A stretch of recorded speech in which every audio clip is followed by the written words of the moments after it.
morning. So we're anticipating an inspiring talk this morning that will be most thought-provoking. So for this period of meditation, there will be few words and some sounds intended to quiet our thinking and open our minds and hearts. So I invite you to relax. Be aware that you are in a safe place. Close your eyes if you wish, and take a few slow, deep breaths. On each exhalation, allow your mind and body to let go and relax for the next couple of minutes. So.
Thank you.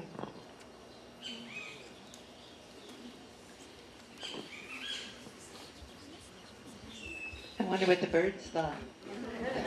Where are those birds from?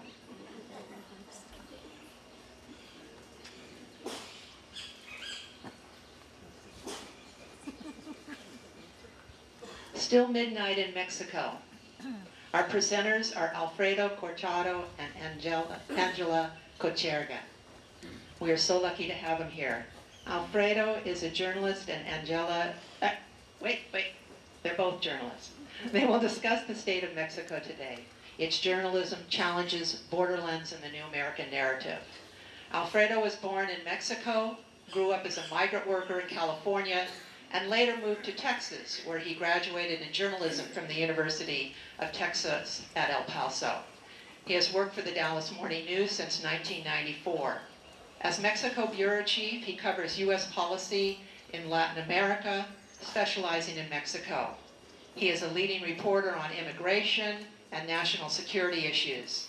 His nonfiction book, Midnight in Mexico, was released in May of 2013. He is currently the Walter Cronkite School of Journalism Director of the Borderlines programs at ASU. Angela currently serves as Director of the Borderlines Bureau of Cronkite News at Arizona PBS. She started her career as a public radio reporter in El Paso and later served as a reporter and producer for the CBS affiliate in El Paso and the ABC affiliate serving the Dallas-Fort Worth area. And was Mexico Bureau Chief for the CBS affiliate serving Houston. They've got such credentials.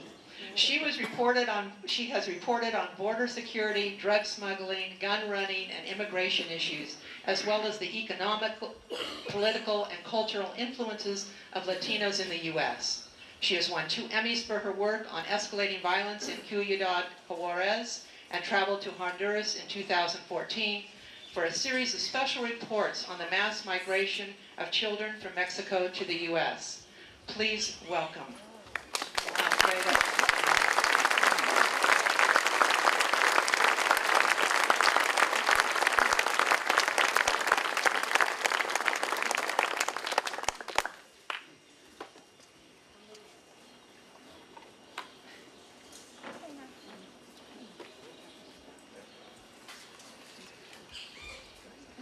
Buenos días.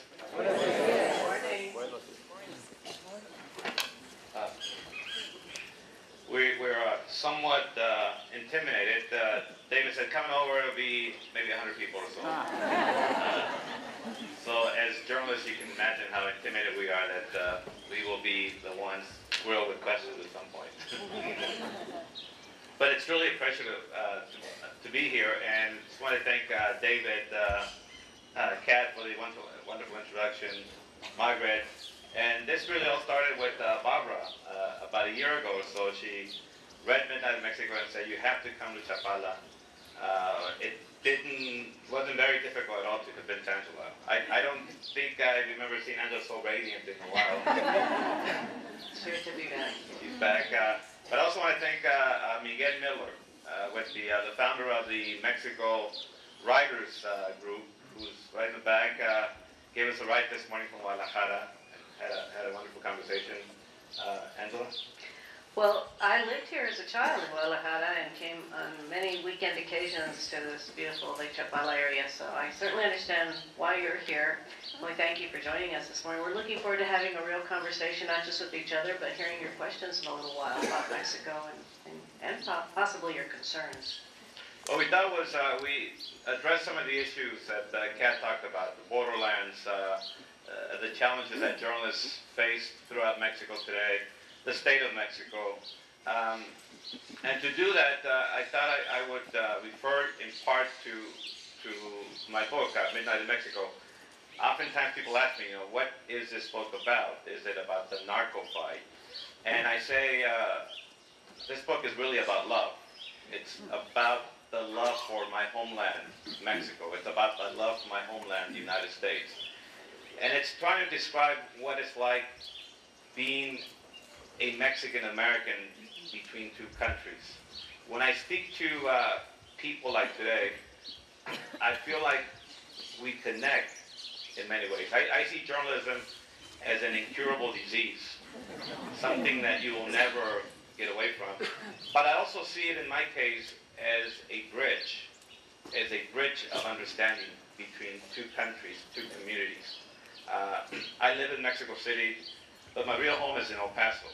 I think El Paso is really where I feel that much at home, because it's a place where sometimes I feel like I don't have to choose anymore. But the book really started as a way to unlock the secrets of why Mexico is the way it is. It's a love story for Angela, but it's a love story for my mother. As I wrote the book, I kept imagining, how do I write this book, and I kept thinking of my mother as my audience. When I was a kid, we left Mexico for the United States, and I sort of promised them that I would never come back. My mother really believed in reinvention, and she believed that crossing that border somehow would help us reinvent ourselves as someone else. We came from a very impoverished community in Durango. My father was a bracero. My mother was a huge, to this day, huge admirer of Robert F. Kennedy. When Robert F. Kennedy was killed, the message would always ring out, Some people see the way things are and ask why. I dream of things that never were and ask why not. And she would always remind me, this is why we came to this country. You can do something else. You can become someone else. So when I said my dream is to really go back to Mexico and become someone and bring that knowledge as a journalist and hopefully bring these two countries together via deeper understanding. When the opportunity came up to write a book, the first thing you do is you give high five. Wow, I got a contract from Penguin. I'm gonna write a book, etc. You party and you see friends, and friends think that you're a big shot now. A few months later, I realized I knew nothing about writing books.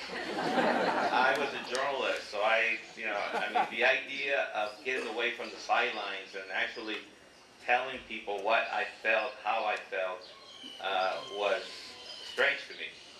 And my editor kept telling me, and at the time my agent, you write nice prose, nice analysis, but that's not what we want. We want you to tell us what it's like to be a Mexican witnessing at parts the massacre of your homeland. What is it like? Why do you keep doing what you do? And what is it about the beauty of Mexico that keeps you going? Finally, there was one writer, Benjamin Alfredo, who many of you may know in El Paso. I called Benjamin and I said, Benjamin, I'm drowning, and I'm trying to find a way to tell Penguin you made a mistake. And here's the advance, take the money back. And he was very calmly, he asked me, he says, why don't you come to El Paso, let's sit down, let's write, and let me ask you just one question. And if you can answer that question, I will know whether or not you have a book. And he said, tell me what you think about when I say the word Mexico. And literally, I wasn't prepared, so there was all these napkins, and I took a pen out, and he says, dime, ¿en qué piensas cuando digo la palabra México? And I just started writing. And this is more or less what I wrote that afternoon. When summer rains fall on Mexico, all is forgiven. The raindrops cleanse the metropolitan Mexico City sky, sweeping away the smog that traps 20 million people in its suffocating embrace, bringing everything into sharp focus over the southern edge of the city. Two hulking volcanoes stand guard. According to ancient legend, they are Popocatépetl, smoking mountain lying next to his lover, woman in white. Washing away the smog, the rain reveals them on rare occasions, the same way it swept the desert sky of my Durango decades ago. The cleansing is una limpia, the ancient rite, healing a scarred, misunderstood land, always on the cusp of greatness. A country writing to free itself from the curse of history and geography.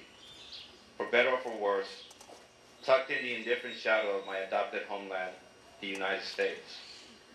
The moment of forgiveness is fleeting. The hole in heaven closes. So I told Ben, when I think of Mexico, I think of the rain. And he says, you have a book. Now talk to Angela and make sure that she's there through the whole process and keep inspiring you. And I keep telling Angela, I said, and Angela agrees, if you put the book next to you, you will smell the tequila. Because it also took a lot of tequila to actually get it out. So I'm going to serve in my usual role as a journalist, and I'll ask Alfredo some questions to get us started. And you're in luck because I know him so well. I'll know if he's evading these questions, and I'll throw in a few surprises. But I think you started to answer, but maybe more of a full answer. Why write the book? It wasn't something you had thought about, and yet it was time. I left Mexico in 2007. Had just received a death threat. And it came from the Zetas, and when you deal with the Zetas, this is a paramilitary group in Tamaulipas. They operate throughout Mexico, but Tamaulipas is their home base. And I felt that it was time to leave Mexico. It was time to admit to my parents that they were right and I was wrong. And ended up going to Harvard for a Nieman Fellowship. Stay there, and the whole idea is you go to Harvard, you get away from everything, and you sort of reflect on the meaning of life, and try to find solutions for journalism, because we are in crisis. About while I was at Harvard, Penguin came up and asked me, you should write a book. I thought, in the beginning I was really hesitant because, again, it's just the intimidating process of writing a book. It's so much that I didn't think I had it in me. But we had witnessed so many victims. It's witnessed so many stories. I promised my parents when I left Mexico, when I left the States, that I would not cover drug traffickers, that I would not really talk about violence and drug trafficking. And I think I was like a lot of Mexicans throughout the country, people who feel that pueden tapar el sol con un dedo. They can hide the sun with one finger.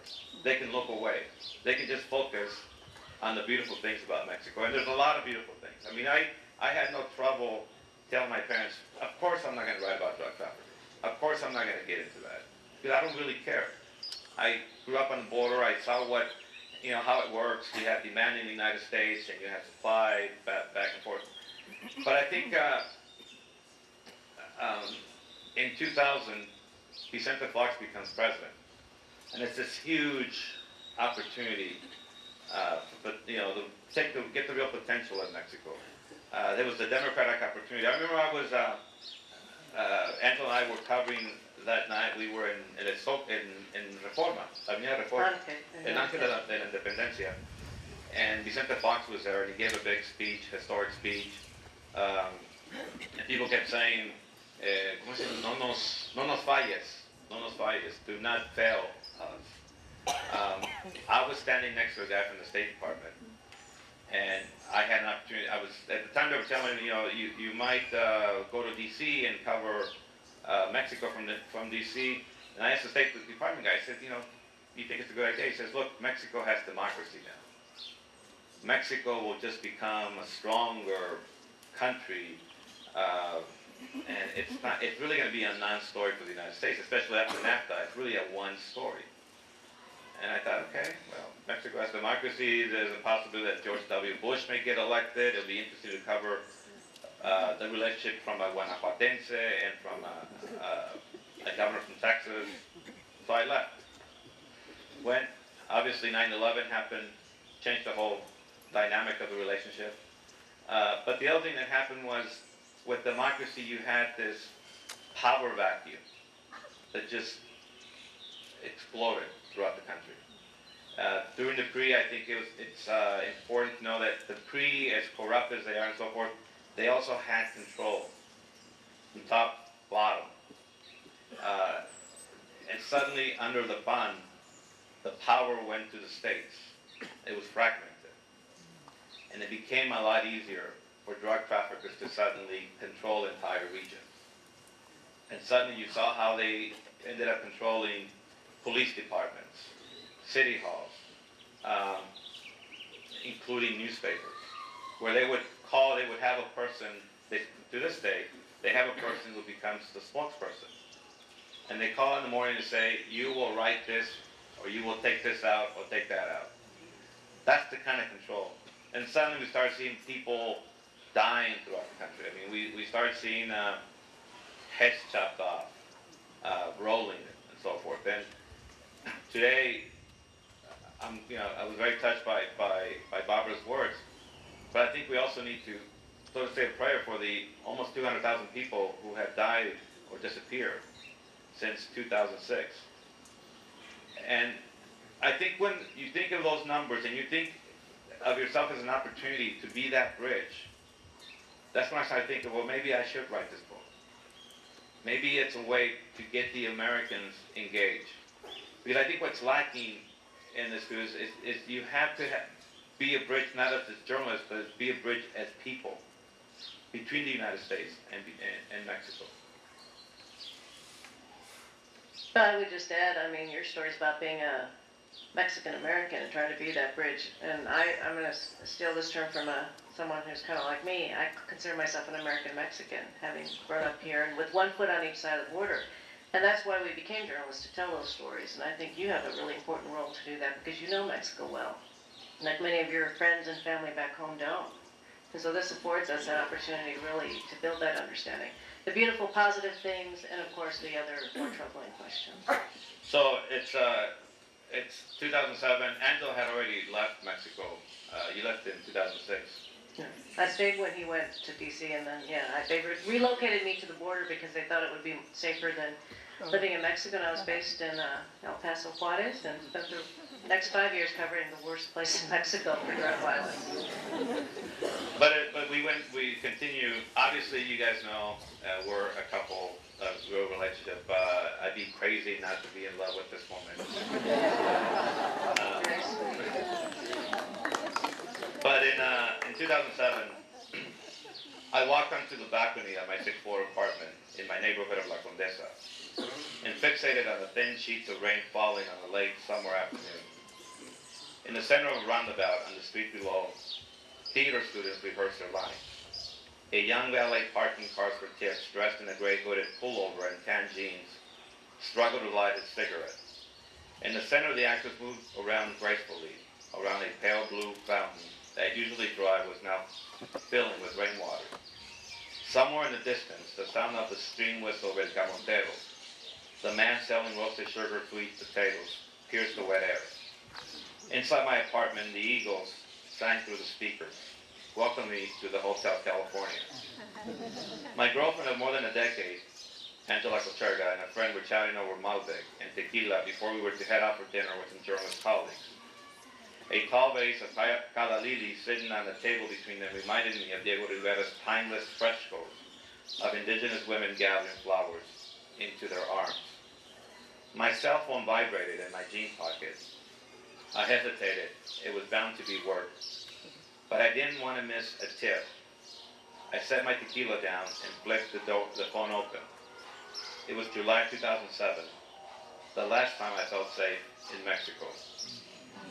I recognized a low-pitched voice on the other end, a long-time trusted source, a U.S. investigator with informants inside some of the most brutal drug cartels in Mexico. I grabbed a pen and notepad and slipped into my bedroom. I closed the door. The skyline was still visible through the window. It was dusk.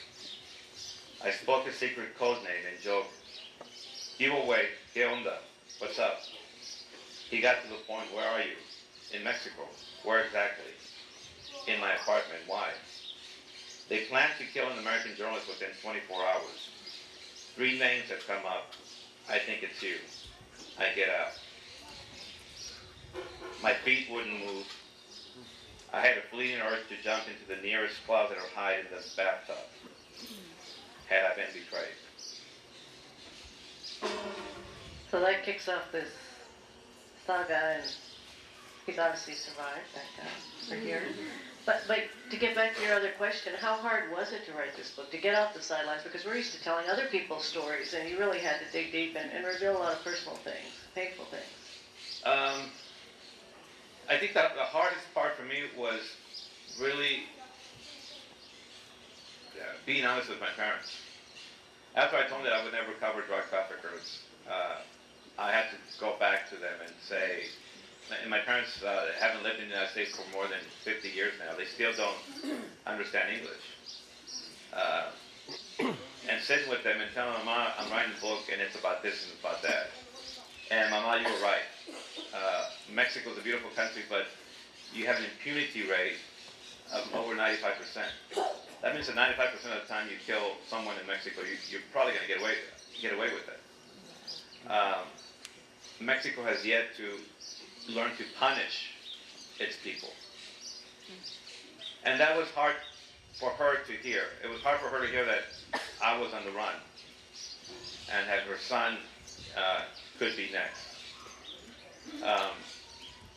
And then the other thing that was hard was reliving their life and saying, "Mama, why did we leave Durango in 65 and then Ciudad Juarez in 66? And understand that it was more than an economic opportunity. Yes, my father was a bracero. He went to the United States. During that time, I mean, he could come back and forth legally Spent 9 months in the fields of California, San Joaquin Valley, but then he would come back for Christmas. Spent the money, bring money. We were one of the few people that had a store. I mean, yes, it's poverty, but we had a store. We had a future. But it was understanding that, and I don't want to get away because I mean it's in here, but it had to do with my sister's death. And my sister had died in Mexico, and it was my mother wanting a better future for her kids, seeing something else in the United States. And in many ways, my mother has been sort of like the driving force. I mean, this book is inspired by women. Angela, my mother, there's a drug informant who worked for the CIA, worked for the DEA. She's a smuggler herself. She's a smuggler. And I first met her when I was a waiter at my parents' restaurant. My parents had a small little cafe in El Paso. And she would come in every day, and I would serve her enchiladas, huevos rancheros, etc. And many years later, I meet her, and I go, okay, didn't we meet in this little cafe in El Paso? And she says, I used to look like Julia Roberts back then. I'm now 30 pounds heavier. But she became very instrumental in understanding the underbelly of the cartels. But in many ways, you know, you talk about the U.S. Mexico, and it's really my mother who I think has helped me understand why we left in the first place. I was just talking to Angela here. My mother and I had many contentious discussions over the same subject, Mexico's future. I once asked, what would a Mexican government truly of the people, by the people, and for the people look like? She was quiet for a moment, thinking, measuring her words carefully. Solo Dios sabe, she replied, looking straight ahead. Only God knows. Mama, Dios is too busy in the Middle East helping us hunt down Osama bin Laden. Too busy taking care of other problems, I said. We need to learn to hold government accountable as a people and not leave everything in God's hands. My mother looked at me, do not underestimate God. Dios es grande. Mama, do not underestimate the people. My mother shot me a look that said, ay, mi Fredito, mi solecito, ya no eres tan mexicano. Oh, my little sunshine, now you are as naive as only an American can be. My mother, too, felt a painful pull. Decades in the United States had not changed her. She was Mexican, a woman of quiet dignity, integrity, and humility. With a deep faith in the Virgen de Guadalupe, the brown-skinned saint of Mexico, now worshipped in just about every corner of the United States and beyond. She never bothered to learn English. She spoke of her home, San Luis de Cordero, as her final resting place. She would return to her homeland one day, but would do so only with her children, without her children. Mexico, she would tell us, was her destiny, her burden, not ours. My mother loved her homeland, but did not trust the men who governed Mexico. My mother likes to say, en México haces lo que puedes, no lo que quieres. La fe es lo único que tenemos. In Mexico, you do what you can, not what you want. There are always limitations. Faith is all we have. Yet, my American side believed that hard work and good intentions could change history, eradicate corruption, pave the way for democracy, create rule of law, even in Mexico. Mexico somehow always reeled me back. It gave me a sense of purpose. Just setting foot in Mexico, whether Mexico City or Chapala, made me happy, even though who I am and what I represent, the native, the outsider, is often met with as much rejection in Mexico as it is in the United States, especially now in the days of Donald Trump. I had spent years trying to shake the feeling that I was hopelessly American in Mexico and Mexican in America. Never fully American, never fully Mexican. Often feeling less than one, sometimes more than two, depending on the moment. Again, I asked my mother, "Usted de veras no cree en las posibilidades? You don't believe in the possibilities?" "If I did," she asked, "do you think we would be living here?" I just got a couple more questions, and then we'll be taking your questions. I'll get back to Paisana, just an aside. There's somebody bought the rights to the book and they want to make a film out of it, and she does insist that Julia Roberts play her in the movie. This is kind of a funny story. I called her up. This is Diego Luna, Garcia Bernal, company Canana, and I have to call all my sources. A couple of them do not want to give their names away, but I said, Paisana, Canana has bought the book rights, it might become a movie, and I thought I was prepared for her to say no, and she said, "Well, with one condition, Julia Roberts must play." Okay. Let's see if Julia's available. Okay, so midnight in Mexico. A big question, is it still midnight? It's been a few years since you wrote that book. We have a new president since then. The PRI is back, the new improved PRI. I think what's different, we were with a bunch of foreign correspondents on Friday in Mexico City, and we were talking about that. And I think is it midnight? I still think it's maybe gone back a little, or it's 11:45 p.m. The problem is, I think the big difference between the Calderón government and the Peña Nieto government, and I realize we're not really supposed to talk about politics, but just to give you a sense, I think between the Fox government, the Calderón government, this was the PAN, the Conservative National Action Party. And one of the things I saw as a correspondent living in D.C. and covering the relationship was there was a lot more openness between the Mexican government allowing sort of the Americans much more access, much more freedom. There's a lot more cooperation. I think there was a sense of we have to collaborate here. We have NAFTA. There's no way that we should continue to be such a poor country, such an inequality. So you saw a lot more intelligence sharing under both sides. You would, as a reporter, it was great because suddenly you had access to sources in Mexico, access to sources in D.C. I would go to D.C. and find out a lot about Mexico. I would go to Mexico and find a lot about the United States, and that's just information. What we've seen lately with the Peña Nieto administration is this effort to take back the country. There's a popular saying that with Americans, it was the Americans had not just walked into the kitchen, but they became the chefs. And under Peña Nieto, it was time to politely, sometimes not so politely, kick the Americans out of the kitchen and say, you guys are way too much inside Mexico. And not only that, but you know too many of our secrets. You are beginning to understand really how the corruption works.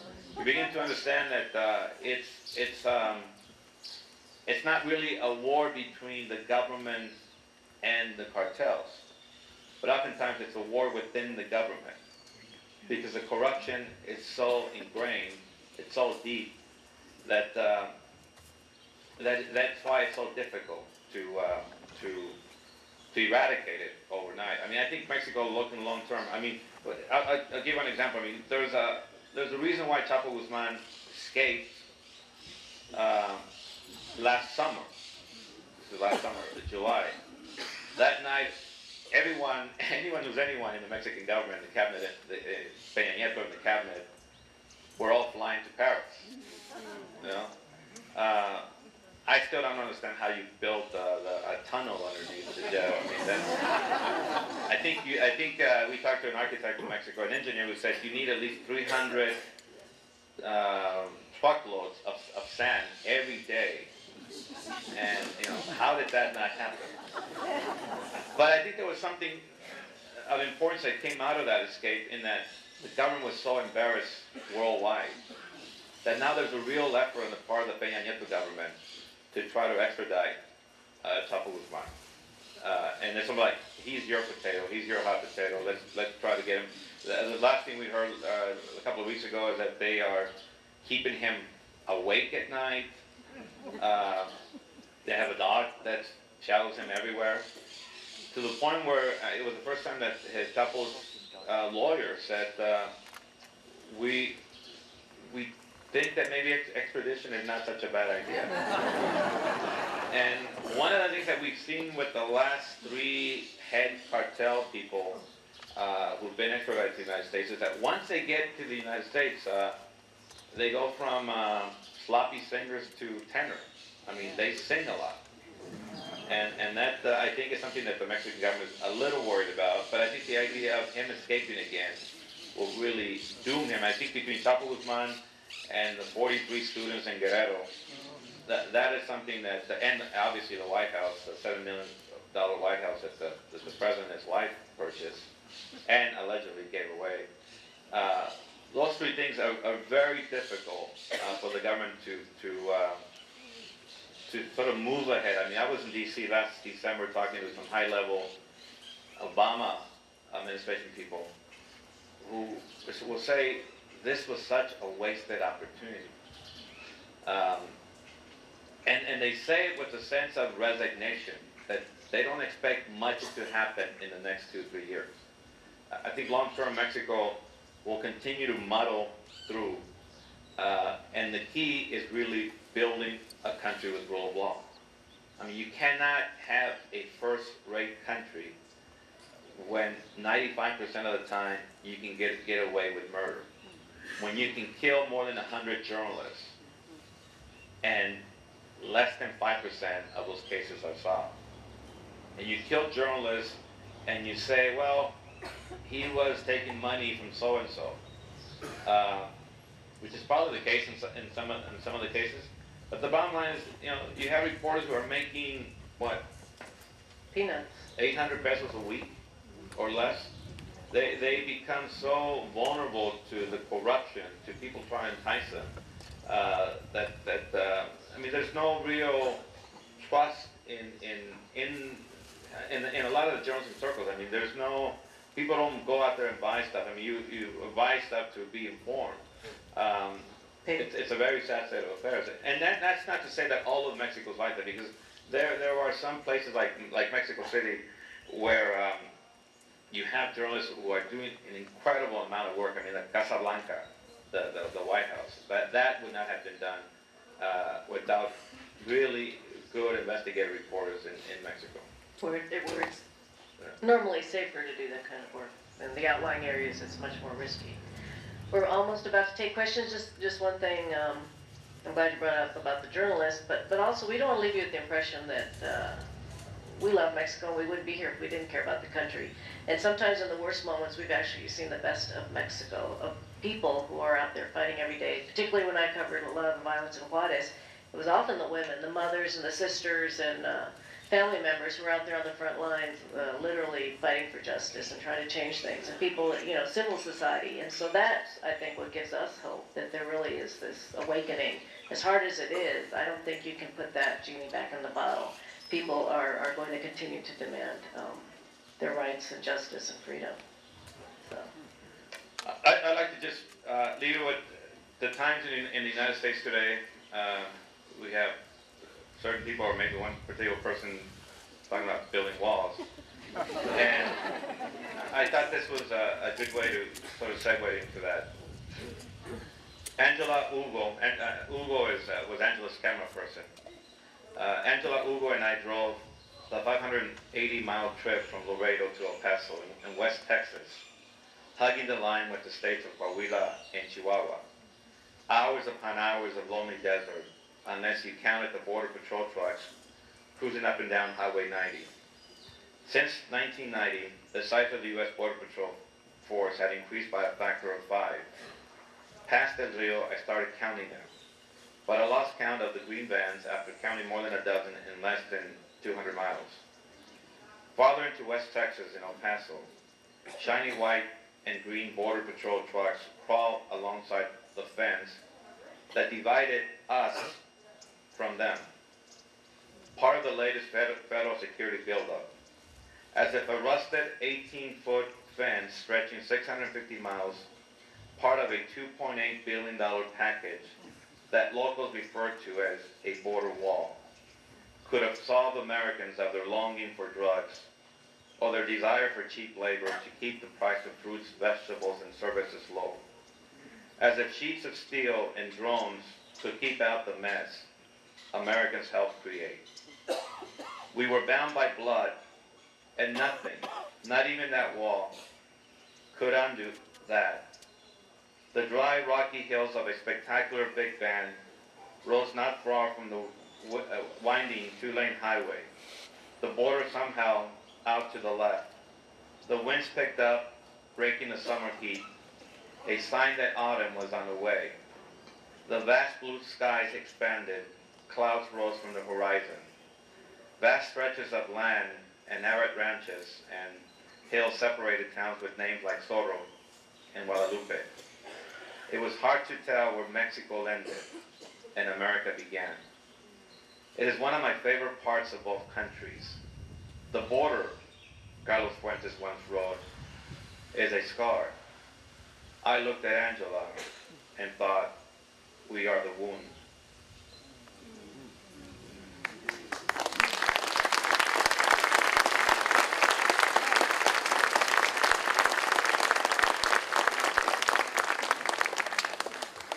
We're going to take questions, but I want to say a couple things before we do. For those, we're going to run over a little bit. We assume there's going to be a lot of questions. So for those of you that need to leave sort of the on-time time, if you could leave when you do, as quietly as possible, and not start your conversations here a little up the street, or we'll actually hear what you say. It's amazing what comes in that gate.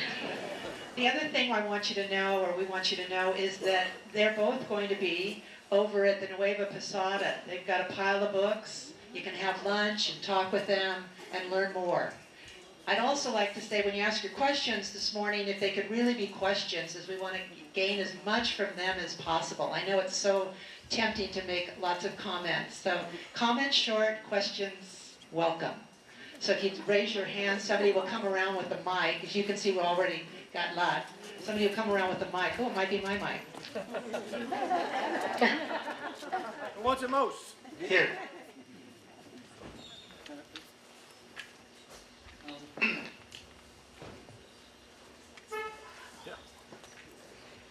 Given the role of drug, Closer. given the role of drugs in the whole story, if the United States were to decriminalize all drugs, what effect might that have on the cartels in Mexico? Sorry.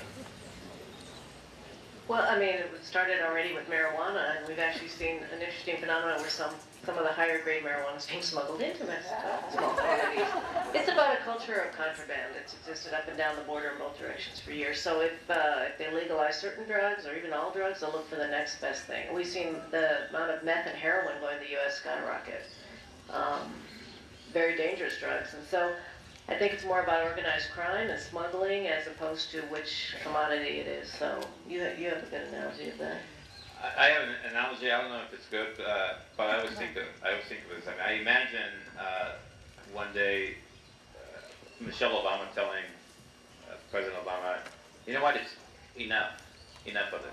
Let's just legalize everything." And I can imagine President Obama coming on TV, national. What do you call it? A national address, an address to the country.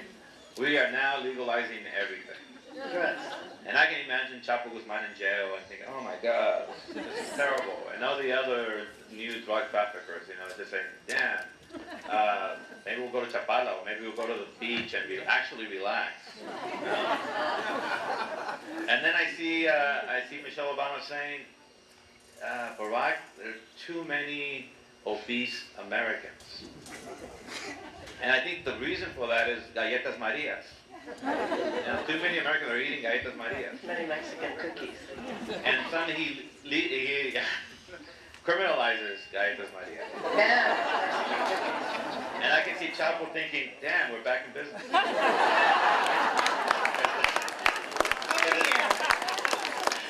again, it's rule of law.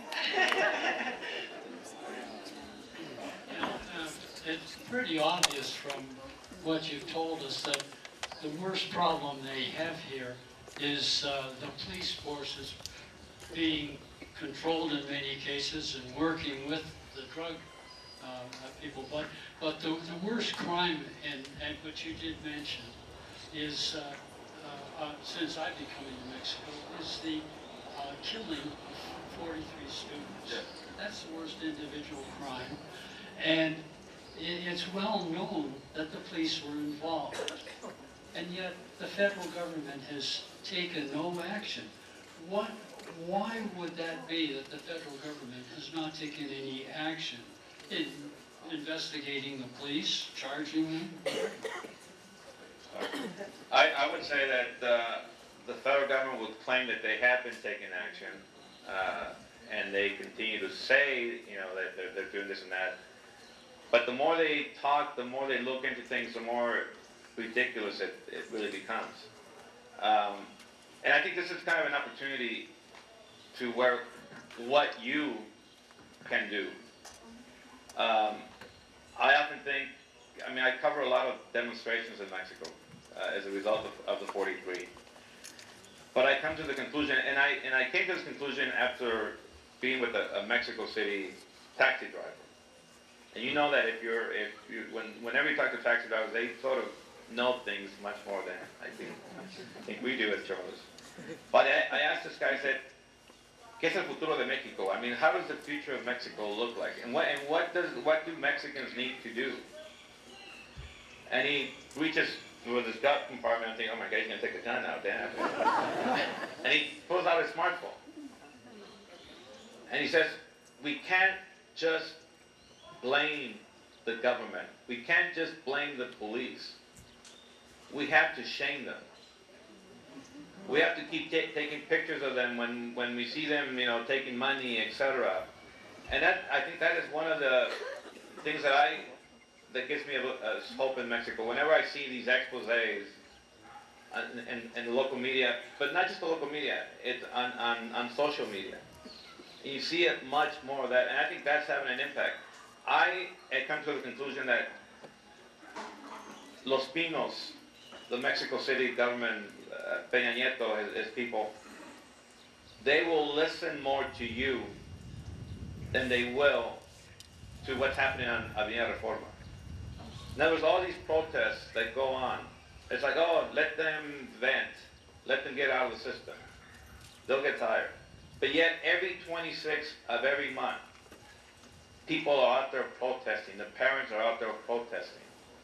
And I think when you talk to them, you ask them, what do you want Americans to do? What do you want people all over the world? I asked this father, who is the father of one of the 43. In fact, it's a very sad story because the father, his two other sons ended up in Dallas as gardeners. And the young one wanted to go with them to also be a gardener. And the family kept telling him, no, you stay in Mexico. Porque este es un nuevo México. Este es un México que se va a construir. There'll be more opportunities for you. Stay here. He's the second one who's been officially identified as dead. And I asked the father, I said, what do you want Americans to do? He says, I want them to share my pain. I want them to care. I want them to get on social media and join us in pressuring the government, the Mexican government, but also pressuring the United States government. What happened on that night? Officially, there were 4 buses that left on the way to Mexico City. They stopped in Iguala and so forth. What this long investigation, now over a year, we've learned about a 5th bus. And the 5th bus allegedly was carrying drugs. And it was headed to the U.S.-Mexico border where the drugs were going to end up in Chicago. That bus was being monitored closely by the DEA, by the CIA, by the FBI. What does that tell me? That tells me that the American government knows a lot more about what happened that night. The Mexicans talked about it was a night of fires. There was a lot of fires, and There's been some NASA pictures that show no fighters. So I think it's not just a matter of pressuring this government, but pressuring the other government. And it's about sharing the pain of so many victims in this country. I think the saddest thing is when you talk to when you go on the 26th and you're on the Avenida Reforma in Mexico City, and you talk to people and say, you know, every month there are less people who come out, and we feel more and more alone.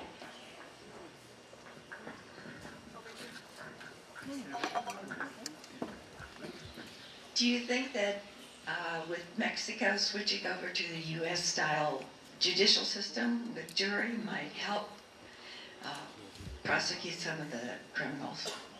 Yeah. It's definitely a step in the right direction, but I think it is going to be difficult because you do have to reform the whole system. So yes, you have to make sure the person you're actually bringing to trial is not a scapegoat. We often find that the cases that are solved most quickly are the high-profile ones that they want to go away, unfortunately. So I think it's a great step in the right direction, but it's going to take time. I mean, I would just add, the U.S. government spent about $2.8 billion to try to help Mexico through the MEDI initiative. And in the beginning, a lot of it was based on military equipment and other stuff. Police training. Police training. One of the things that the Obama administration has done more is they're focusing much more on building civil society. Training prosecutors. Training prosecutors, and also trying to get society to learn the word accountability. It's learning people accountable. I understand that the mayor of Mexico City is very popular and somewhat liberal. Is there a chance he's going to run for president? He's not very popular these days. The guy just lifted this thing.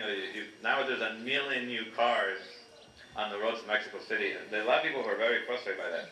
Yes, he is much more liberal, but I think people are also kind of a little dubious. It's difficult to see the left in government because they've split. In the PRD, and then you have La Morena by López Obrador, and then you have Mancera, who's a PRD guy. That's going to be a very difficult fight to get the left organized to take on the bun. And having said that, I mean, I don't think there's a real clear person yet. You have Calderón's wife, Margarita Zavala, who is actually a pretty progressive person. I think her biggest stigma is she's the wife of Calderón. But she's a very, very smart person. She spends a lot of time in the U.S. She actually has done a lot of work with immigrants in the United States. I mean, she hasn't really gotten the publicity that she deserves. But I think that the thing to watch for in the next few months are the rise of independent candidates. I think if El Bronco does well in Nuevo León, he might be a key player. I had two questions. One was about social media's effect in the future and the independent candidates. So if you'd like to enlarge on that a little bit, I would appreciate that. There is a big push right now for independent candidates. I'll tell you one example. One is Ramon Cantú, who's the publisher, owner of the paper in Mañana in Nuevo Laredo. And he just came out about a month ago, calls me up and says, you know what? I'm going to become a candidate because I think Mexico, that's where we have to go. It's got to be independent candidates. But I just talked to him last week.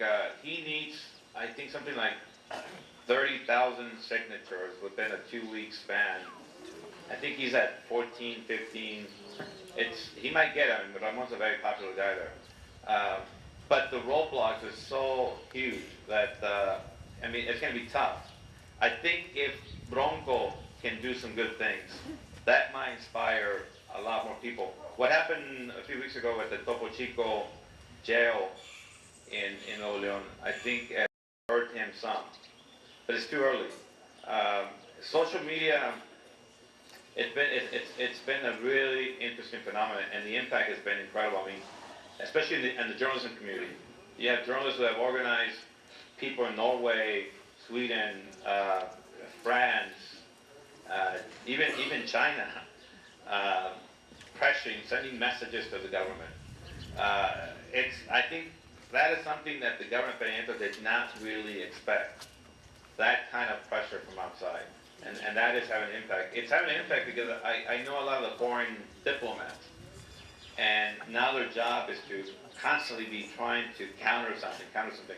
And you'll talk to some of the poor guys and say, you know, sometimes there's just no way to counter what they're saying, but it's a job. I'm going to take 2 more questions here.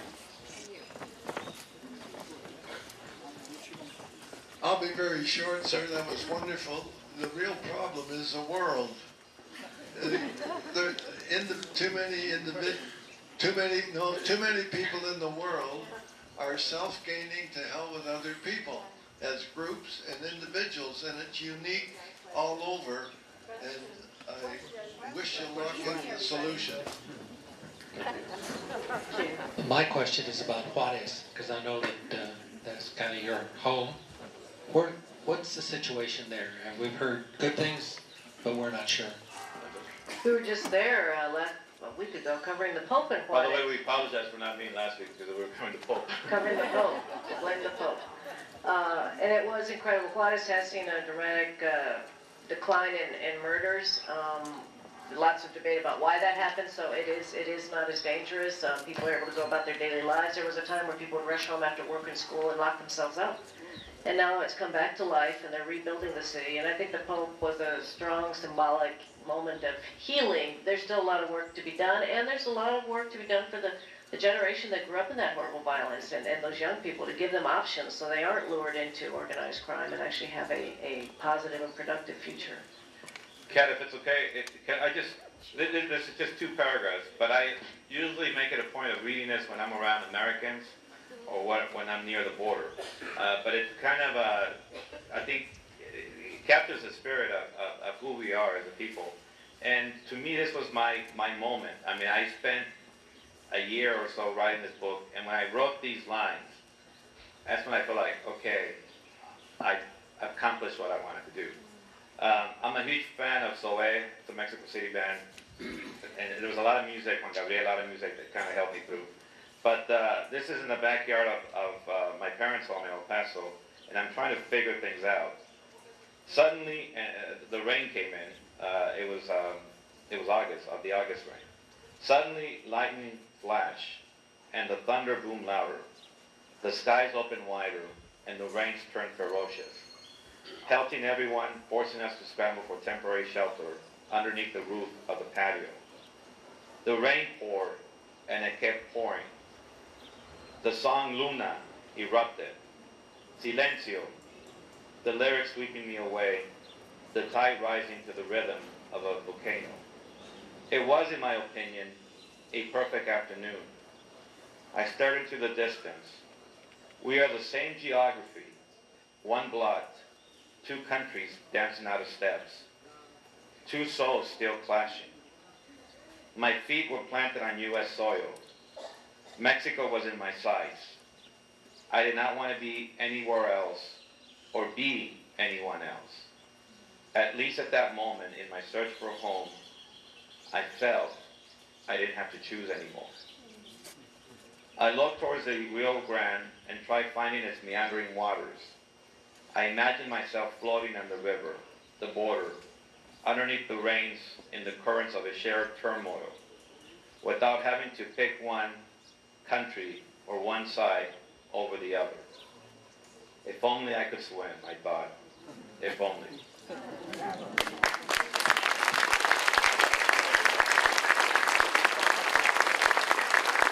Thank you so much. We're so honored to have you here. We hope you come back and do this again. Please join them over at the Nueva Posada. They have books and conversation, and of course the Nueva has food. Please turn on your cell phones if you would so like. Pick up your chairs and coffee cups. We thank those of you who are bringing your coffee cups. Let's see. If you would like a DVD, you can go online or you can see Roy